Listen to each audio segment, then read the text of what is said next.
আগামী ১২ তারিখ আপনারা জানেন ইতিমধ্যেই বাংলাদেশের বিখ্যাত কয়েকজন স্কলার সাংবাদিক, প্রবীণ সাংবাদিক মাহমুদুর রহমান, আহমদুল্লাহ হুজুর, তারপরে মিজানুর রহমান আজহারি সাহেব থেকে শুরু করে বাংলাদেশের প্রখ্যাত আলেমগণ গাজার এর উপরে যে হামলা হচ্ছে তার প্রতিবাদ জানিয়ে এক মাস গ্যাদারিং করার জন্য তারা আহ্বান জানিয়েছে। আমরা এই কর্মসূচির সাথে পূর্ণ সমর্থন জানিয়েছি। ছাত্র সমাজকে এই কর্মসূচির সাথে একাত্মতা প্রকাশ করে রাস্তায় আসার জন্য আমরা আহ্বান জানাই।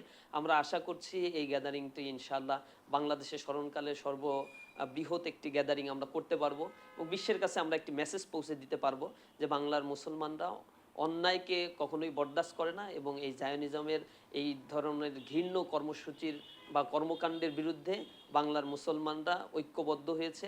সুতরাং তাদেরকে এ সকল হীন কর্মসূচি কর্মকাণ্ড অর্থাৎ গাজার মুসলমানদের উপরে বর্বরচিত হামলা এবং নির্বিচার হত্যাকাণ্ড অবশ্যই তাদেরকে বন্ধ করতে হবে।